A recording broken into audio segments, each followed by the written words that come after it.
Hello dear students, welcome to our YouTube channel. तो यहाँ पर साथ ही हम लोग देखने वाले हैं बच्चों बोर्ड एग्ज़ाम के तहत इम्पॉर्टेंट क्वेश्चन जो इस बार जो एग्ज़ाम हो रहा है उसमें आने वाली क्वेश्चन, जिसको आप लोगों को बताया जाएगा कि किस किस प्रकार से क्वेश्चन आएंगे, कहाँ कहाँ से क्वेश्चंस लिया जाएगा और कैसे कैसे क्वेश्चंस को आप लोगों को दिए जाएंगे। तो जो पहला एग्ज़ाम होता है बच्चों उसमें ज़्यादा डिफ़िकल्ट नहीं होता है। ओनली जो है 4 चैप्टर तक के क्वेश्चंस या 3 चैप्टर तक के क्वेश्चंस को पूछा जाता है पहला एग्ज़ाम में। त्रैमासिक एग्ज़ाम जिसको बोला जाता है, इसमें ओनली जो है 4 चैप्टर 3 चैप्टर तक का क्वेश्चन आता है। तो वो जो है बच्चों एकदम इजी वाले क्वेश्चंस होते हैं, उतने भी डिफ़िकल्ट नहीं होते हैं कि उसको हल ना किया जाए। बहुत ही अच्छे सरल होते हैं और सटीक उत्तर लिखने वाले होते हैं। बहुत ही अच्छे तरीके से नंबर उसमें आप ले सकते हैं। तो 4 चैप्टर या 3 चैप्टर या 5 चैप्टर तक आप लोग जो है बच्चों इसका क्लियर कर सकते हैं, याद कर सकते हैं।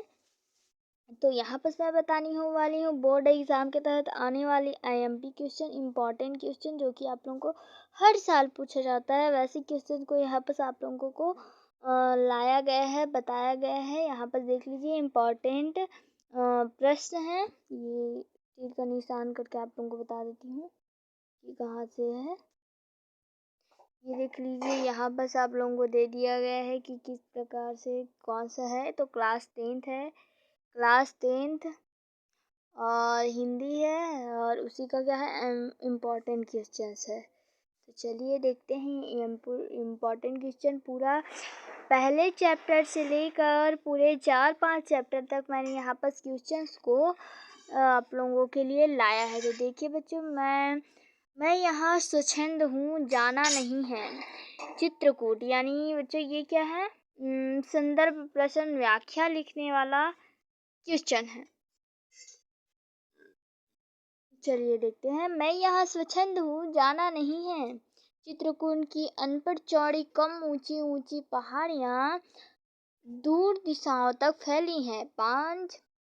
बांझ भूमि पर इधर उधर रीवा के पेड़ कांटेदार कुरूप खड़े हैं। तो देखिए संदर्भ यानी जो इस चैप्टर में है उसके आधार पर है। प्रसंग में क्या लिखेंगे, कवि अपने मन में उठने वाले विचार व्यक्त करते हुए कहते हैं कि व्याख्या में कुछ इस प्रकार से आप लोगों को लिखना है। चित्रकूट के आसपास फैली हुई है ऊंची ऊंची पहाड़ियां जो आपने अपने प्राकृतिक रूप में है। दूर दूर तक जहाँ तक दृष्टि जाती है उनका विस्तार दिखाई देता है। कवि स्वच्छंद विचरण कर रहे हैं, उन्हें कहीं नहीं आना जाना है। वे प्रकृति के सौंदर्य का अवलोकन कर रहे हैं। इन पहाड़ियों के आसपास की बंजर भूमि पर बबूल के जैसे कांटेदार पौधे जिनकी कोई विशेष आकृति नहीं होती हैं फैले हुए हैं। तो कुछ विशेष आप लोगों को लिखना पड़ेगा। विशेष क्या है, तो इसमें मुक्त छंद, तत्सम, शब्दावली, अनुप्रास, अलंकार, प्रकृति के विभिन्न रूपों का वर्णन इसमें किया गया है। नेक्स्ट है, थोड़ा ये वाला लिख लेते हैं। नेक्स्ट चैप्टर का प्रश्न तीसरा है, काले माथे वाली चिड़िया किस तरह से मछली पकड़ती हैं। काले माथे वाली चिड़िया किस प्रकार से मछलियाँ पकड़ती हैं। काले माथे वाली चिड़िया तालाब के ऊपर पंख फैलाए मंडराती रहती हैं और जल की सतह पर मछली को देखते ही झपट्टा मारकर उसे अपनी चोंच में दबाकर उड़ जाती है। इसी प्रकार प्रश्न नेक्स्ट है, बांधे मुरेठा शीश पर इस पंक्ति के माध्यम से कवि क्या कहना चाहते हैं। उत्तर, चने के खेतों को देखकर कवि कल्पना करते हैं कि चने के पौधे पर खिले उसके फूल ऐसे दिखाई दे रहे हैं मानो उन्होंने अपने सिर पर पगड़ी बांधी हो। देखता हूँ मैं स्वयंवर हो रहा है, प्रकृति का अनुराग अंचल हिल रहा है। इन पंक्तियों में प्रकृति के किस दृश्य की ओर संकेत किया गया है। उत्तर में लिखेंगे, प्रकृति परिवर्तनशील है। फाल्गुन मास के आगमन के साथ ही ग्रीष्म के आगमन का भास होता है। खेत में पकी हुई ये देख लीजिए ये उतना वो नहीं है, इसीलिए ये वाला रिक्त स्थान देखते हैं। रिक्त स्थान में कुछ आप लोगों को चयनित करना है। चटुल का क्या आएगा? चटुल शब्द का अभिप्राय क्या है? यहाँ पर आप लोगों को टिक करना है। तो आप लोग कुछ कुछ का आंसर बताएंगे। तो चटुल शब्द का अभिप्राय क्या है? अगर आपको मालूम है यहाँ का इसमें से जो जो क्वेश्चन है तो उसका आंसर आप कमेंट में बताएंगे। सभी का आंसर बता देती हूँ। चटुल शब्द का अभिप्राय चालाक होता है। और चंद्रग्रहण पाठ के लेखक कौन है? तो इसे आप जानते हैं, टेटे सर। किसका है? तो सुग्गा हठीली के प्रयुक्त यानी अलसी। केदारनाथ अग्रवाल का जन्म है, इसका आप लोग अपने बुक में देख सकते हैं। तो ये देख लीजिए चंद्रग्रहण पाठ के लेखक कौन है? तो केदारनाथ अग्रवाल जी हैं। ठीक है, यहाँ पर देख लीजिए ये आंसर भी यहाँ पर दिया गया है। ये रहा आंसर। ये सभी का आंसर आप लोगों को दे दिया गया है। देख लीजिए पहला में चालाक आएगा, उसके बाद दूसरा में केदारनाथ अग्रवाल आएगा, उसके बाद सुग्गा आएगा। सुग्गा ये देखिए, और उसके बाद चौथा में अलसी आएगा, पांचवा में सन 1911 आएगा। नेक्स्ट ये देख लीजिए विंध्य और सतपुड़ा को लेखक ने किस रूप में चित्रित किया है? ये वाला क्वेश्चन जो है आता ही रहता है, हर बार इसको पूछा जाता है। ये बहुत ही ज़्यादा इम्पॉर्टेंट क्वेश्चन है। तो देख सकते हैं इसका आंसर कुछ इस प्रकार से आप लोगों को लिखना पड़ेगा। उसी प्रकार नेक्स्ट क्वेश्चन है वनवासियों का जीवन कैसा होता है? प्रश्न दूसरा है वनवासियों का जीवन कैसा होता है? वनवासियों का जीवन शांतिपूर्वक व्यतीत हो रहा है। वनवासी महिलाएं टुकनी जो होती है वो बांस की बनी होती है, उसी में क्या करते हैं जामुन और पकी आम बेचती हैं। लोग गरीब है, नर्मदा उनकी देख रेख करती हैं। यहाँ पर देख लीजिए नर्मदा का उद्गम अमरकंटक पाठ में वर्णित नैसर्गिक सौंदर्य को अपने शब्दों में व्यक्त कीजिए। तो कुछ इस प्रकार से आप लोगों को अपने शब्दों में इसको व्यक्त करना है। जब आप लोग पाठ को पढ़ेंगे ये नर्मदा का उद्गम अमरकंटक, तो इसमें बहुत सारे ऐसे जो है शब्द आप लोगों को मिलेंगे जिसका आप लोग वर्णन कर सकते हैं। तो यहाँ पर देख लीजिए उसका वर्णन कुछ इस प्रकार से हम लोगों ने बता दिया है आप लोगों को, जो कि बहुत ही आईएमपी रहता है, इम्पोर्टेंट क्वेश्चंस हैं। इसको याद करना ना भूलें, जिससे कि आप लोगों को बहुत ही अच्छे से ये पेपर जो है सबमिट हो सके। किसी भी क्वेश्चन को ना छोड़ें, सभी का क्वेश्चन शांतिपूर्वक दें। महत्वपूर्ण पद्यांश का ये देख लीजिए, ये नेक्स्ट आ गया है।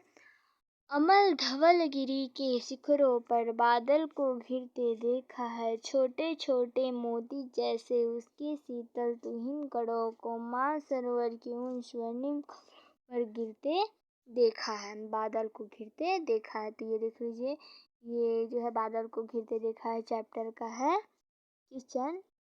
संदर्भ में लिखेंगे प्रस्तुत पद्यांश कवि नागार्जुन द्वारा रचित कविता बादल को घिरते देखा है ऐसे लिया गया है। प्रसंग में लिखेंगे इस पद्यांश में कवि वर्षा के आवागमन का वर्णन करते हुए कहते हैं कि। व्याख्या में लिखेंगे, ये देख लीजिए कुछ व्याख्या आप लोगों को कुछ इस प्रकार से लिखना है, जो कि बहुत ही अच्छे तरीके से दे दिया गया है। अगर आप हमारे इस यूट्यूब चैनल में नए आए हैं तो हमारे इस यूट्यूब चैनल को फास्ट सब्सक्राइब लाइक शेयर करना ना भूलें। एंड यहाँ पर जो जो क्वेश्चन दिए गए हैं बहुत ही अच्छे तरीके से आप ही लोगों के लिए बनाए गए हैं। नेक्स्ट है बादल को घिरते देखा है, कवि के प्राकृतिक चित्रण को अपने शब्दों में लिखेंगे। ये देख लीजिए कुछ इस प्रकार से प्राकृतिक चित्रण जो भी है प्रकृति में जो जो होता है उसके बारे में आप लोगों को प्रकृति का चित्रण करना है कुछ इस प्रकार से। उसी प्रकार नेक्स्ट है भाव स्पष्ट कीजिए। ऋतु बसंत का सुप्रभात था, मंद मंद था, अनिल बह रहा, बाल रूढ़ की मृदु किरणें थीं, अलग अलग अगल बगल स्वर्णाभ शिखर थे। स्वर्ण का जो शिखर है उसको स्वर्णाभ शिखर कहा जाता है। नहीं से उत्तर लिखेंगे। भाव जो है भाव स्पष्ट करना है। उगती हुई सूर्य की सुनहरी किरणें पर्वत की चोटियों पर अपनी स्वर्णिम आभा बिखेर रही थी। बर्फ दुर्गम बर्फबानी घाटी में 7 सहस्त्र फुट ऊंचाई पर अलख नाभि से उठने वाले नीच के ही उन्मादक परिमल। उत्तर में लिखेंगे सैकड़ों हजार फुट की ऊंचाई पर दुर्गम बर्फ की घाटियों में कस्तूरी मृग की नाभि से निस्रित सुगंध से बेचैन होकर वे उसे खोजते फिर रहे हैं। जो कस्तूरी मृग होती है उसके नाभि में ही जो है सुगंध होता है, इत्र होता है। ये रिक्त स्थान का जो है आंसर भी आप लोगों को दे दिया है। नागार्जुन रिक्त स्थान जो इसमें से क्वेश्चन जो है आते ही रहता है, तो ये क्वेश्चन देख लीजिए। रिक्त स्थान बहुत ही अच्छे तरीके से आप लोग इसमें आंसर खुद से देंगे। और यहाँ पर देख लीजिए, मैं यहाँ पर आंसर ये रहा हर क्वेश्चन का। ये देख लीजिए, पहला में प्रयोग हुआ, दूसरा में मेघ, तीसरा में ऋतु और चौथा में ये मुक्ता आएगा और पांचवा में क्या आएगा? विहग। ये विहग आएगा। पक्षी शब्द का पर्यायवाची शब्द क्या है? तो विहग।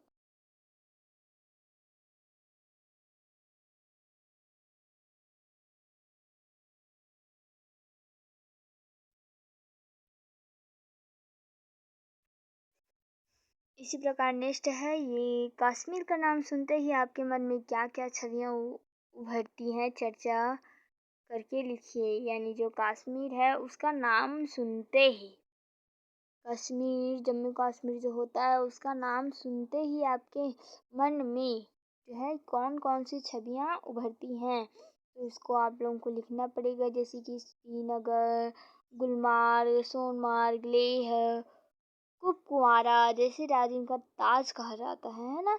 तो इसको आप लोगों को याद रखना होगा। ये देख लीजिए, आंसर में कुछ इस प्रकार से आप लोगों को आंसर लिखना पड़ेगा, जो कि बहुत ही अच्छे तरीके से आप लोगों को एकदम ही सरल सटीक दिए गए हैं। यहाँ पर बहुत सारे जो है ऐसे वर्ड्स दिए गए हैं जो कि समझने में नहीं है, तो उसको आप लोग कमेंट में करें कि ये शब्द का पूरा अर्थ बताइए कि क्या होगा, तो हम लोग आप लोगों को बताते जाएंगे। तो इस प्रकार से कुछ आंसर आप लोगों को लिखना है। और यहाँ पर देखिए, कश्मीर को क्या कहा जाता है? पृथ्वी का स्वर्ग कहा जाता है। जनता, हाँ, लंबी बड़ी जीप की वही कसम जनता सचमुच ही बड़े वेदना है सहती है। तो ठीक, मगर आखिर इस पर जनमत क्या है? प्रश्न गुण, जनता इस पर क्या कहती है?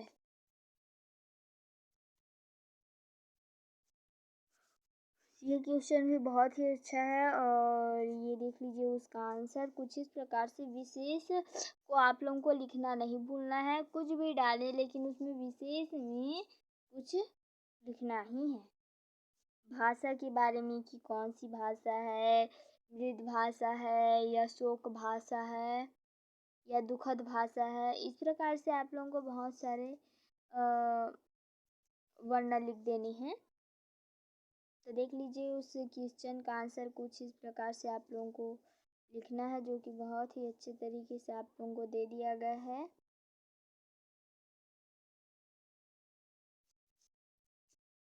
चलिए नेक्स्ट में चलते हैं।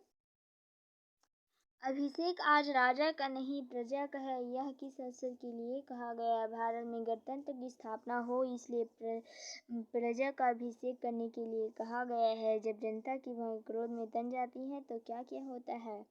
ये देख लीजिए, जब जनता की भौहें क्रोध में तनती हैं तो परिवर्तन की आंधी चलने लगती है, धरती हिल जाती है और तूफान उठने लगती है। ये जो क्वेश्चंस है ये बहुत ही इम्पोर्टेंट है, जो कि 1-2 नंबर के आते हैं, क्योंकि ये छोटे क्वेश्चंस है। 1-2 नंबर के क्वेश्चंस हैं जो कि बहुत ही अच्छे से बताया गया है। ये देख लीजिए, 2-3 नंबर के ये छोटे क्वेश्चन यहीं से लिए जाते हैं। और संदर्भ प्रश्न व्याख्या जो होता है ये 4 नंबर 3 नंबर का आ जाएगा। और कोरोना काल का जो निबंध होता है उसको भी आप लोगों को दिया जाएगा, क्योंकि अभी के टाइम में ये कोरोना काल का निबंध ही चलता आ रहा है। ये देख लीजिए, ये चौथा का प्रश्न का है।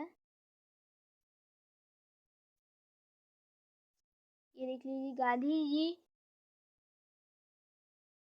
विनोबा जैसों की जिंदगी बर्बाद कर गए। इस पंक्ति का आशय लिखिए। इस पंक्ति जो है ये उसका आशय लिखना है, तो कुछ इस प्रकार से। और नेक्स्ट है, टैक्स को बीमारी के रूप में देखने का क्या आशय है। ये वाला क्वेश्चन आता ही रहता है, 3 नंबर का रहता है। 3 नंबर के क्वेश्चन हैं, ये देख लीजिए इसका आंसर। और बहुत ही छोटा है, समझने लायक। नेक्स्ट क्वेश्चन, अपने परिवार के सभी लोग से उनके दुख पूछिए और लिखिए। यह भी बताइए कि आप उनके लिए क्या क्या कर सकते हैं कि उनके दुख दूर हो।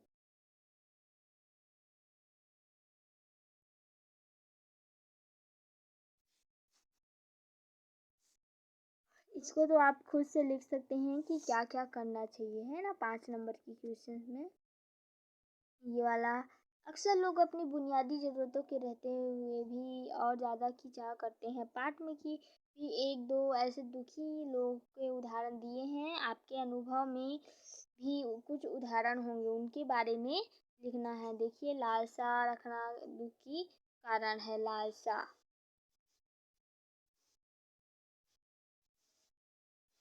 ये नेक्स्ट देखते हैं, माटी वाली वाला। माटी वाली का कंटर किस प्रकार का था। माटी वाली जो चैप्टर है उसका भी मैंने क्वेश्चन आंसर यहाँ पर ले लिया है, माटी वाली चैप्टर का। तो ये उसका आंसर है। 5 नंबर के क्वेश्चन में ये और 4 नंबर की क्वेश्चन में ये पूछे जाएंगे। और नेक्स्ट ये है, माटी वाली एक रोटी छिपा देना उसकी मनः स्थिति की ओर संकेत करता है। तो उत्तर में लिखेंगे, माटी वाली एक रोटी छिपा देना उसकी गरीबी, मजदूरी तथा व्यवस्था को प्रकट करता है। बहुत ही अच्छे तरीके से यहाँ पर हम लोगों ने बताया, जो कि आप लोगों को अच्छा लगा होगा। अगर आप हमारे इस यूट्यूब चैनल में नए हैं तो लाइक शेयर सब्सक्राइब करना ना भूलें। ऐसे ही और वीडियोस पाने के लिए हमारे यूट्यूब चैनल को सब्सक्राइब करके रखें। बहुत ही अच्छे तरीके से इसी प्रकार के आंसर्स आप लोगों को, प्रश्नों के साथ आंसर्स आप लोगों को दिए जाएंगे। कौन से चैप्टर का, कौन से सब्जेक्ट का और इम्पोर्टेंट क्वेश्चन चाहिए, कौन से क्लास का चाहिए, ये सभी आप लोग कमेंट करें।